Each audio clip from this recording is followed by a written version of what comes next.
देखो। कैसे हो सभी? अच्छे। अच्छे हो सभी? ठीक है। आज मैं आपको एक और नई एक्टिविटी कराऊंगी, ठीक है, जो कि ये त्योहार से रिलेटेड है। आप सभी जानते हैं त्योहार क्या होते हैं? सभी मनाते हैं ना, दिवाली, होली, रक्षाबंधन, तो बहुत सारे त्योहार मनाते हैं सभी।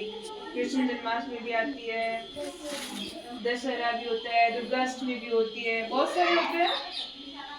आप बताओ मुझे, रक्षाबंधन के बारे में कौन कौन जानता है? सब जानते हैं?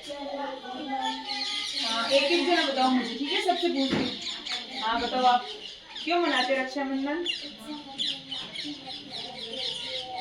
राखी बांधने का त्योहार है, ठीक है। आप बताओ।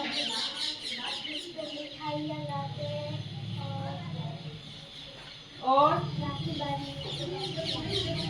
भैया के राखी बांधते हैं, ठीक है। आप बताओ।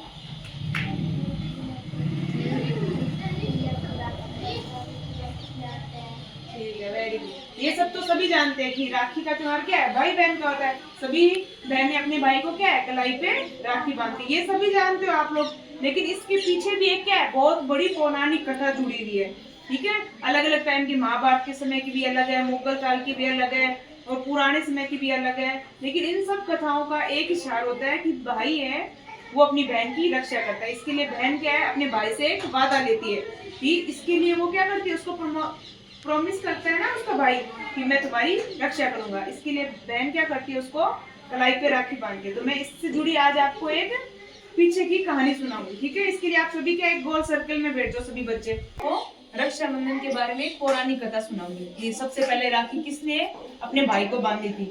उसके पीछे से जुड़ी हुई एक क्या बहुत लंबी कहानी है, ठीक है। तो मैं आज आपको थोड़ी सी उसके बारे में बताती हूँ। सबसे पहले माता पार्वती, सॉरी, सबसे पहले माता लक्ष्मी जी है ना, उन्होंने अपने भाई को राखी बांधी थी। वहीं से क्या है, ये परंपरा शुरू हुई थी। एक समय की बात है, राजा बलि है ना, वो क्या बहुत ही बलशाली था। तो वो अपनी दानवीरता के लिए बहुत प्रसिद्ध थे, वो बहुत दान करते थे। तो एक बार क्या, उन्होंने 100 यज्ञ करके पूरे ब्रह्मांड पे विजय प्राप्त करने की कोशिश की। इससे इंद्र भगवान क्या हुआ, चिंतित हो गए, क्योंकि इंद्र भगवान का राज था। जैसे उन्होंने यज्ञ किया तो उनको क्या ऐसे लगा कि ये तो सारा राज राजा बलि के पास चला जाएगा। तो इंद्र भगवान ने विष्णु भगवान को बताया कि राजा बलि है, वो ऐसे यज्ञ करके पूरे ब्रह्मांड पे विजय प्राप्त कर रहे हैं। तो भगवान विष्णु ने क्या किया, अपना अवतार चेंज करके, जो उनका भगवान विष्णु का अवतार था ना, उन्होंने उसको वाना अवतार के अंदर परिवर्तित करके और राजा बलि के पास गए, ठीक है। उसके बाद वो राजा बलि के पास जाके और उनको बोलते हैं कि मुझे आपसे कुछ चाहिए। तो उन्होंने कहा क्या चाहिए आपको? उन्होंने कहा मुझे 3 पग जमीन चाहिए। उन्होंने कहा सिर्फ 3 पग जमीन चाहिए आपको? उन्होंने कहा हाँ, सिर्फ मुझे 3 पग जमीन चाहिए। तो उसने सबसे पहले क्या किया, जब जमीन नापने लगे ना, तो जैसे भगवान विष्णु ने पैर रखा, तो जैसे पहला पांव रखा ना, तो पूरी धरती है वो उसके अंदर समाहित हो गई, ठीक है। फिर दूसरा पांव रखा तो पूरा पताल है वो उसमें समाहित हो गया। उसके बाद तीसरे इंच के लिए कुछ भी जगह नहीं बची थी। अब भगवान थे वो तो, क्योंकि फिर राजा बलि ने सोचा कि ये कोई नॉर्मल इंसान नहीं हो सकता, ये वानावतार के रूप में कोई देवता ही हो सकते हैं। फिर उन्होंने क्या किया, राजा बलि ने तीसरे इंच जमीन के लिए उन्होंने अपना सर है वो भगवान विष्णु के सामने रख दिया। जैसे भगवान विष्णु ने अपना पांव है वो उनके सर पे रखा, वो पताल में समाहित हो गए, ठीक है। उसके बाद में भगवान विष्णु ने राजा बलि की इस दानवीरता से क्या हुआ, बहुत प्रसन्न हुआ। और भगवान विष्णु ने राजा बलि को बोला कि आप मुझसे कुछ वरदान मांगो। तो राजा बलि ने बोला कि आप मेरे द्वारपाल बन जाओ 1 दिन के लिए।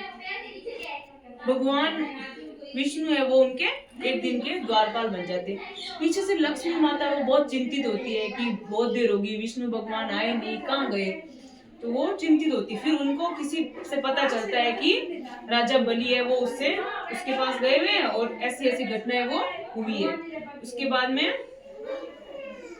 लक्ष्मी माता है वो जाती है राजा बलि के पास, और वो राजा बलि से कहती है कि मुझे आपसे कुछ चाहिए। तो राजा बलि बोलता है कि मेरे पास तो कुछ भी नहीं बचा है, मेरे से आपको क्या चाहिए? तो उन्होंने कहा नहीं, आपके पास जो है कुछ तो ऐसा है जो मुझे चाहिए। तो उन्होंने कहा क्या है आपके पास? तो उन्होंने बोला आपके पास भगवान विष्णु है, मुझे भगवान विष्णु चाहिए।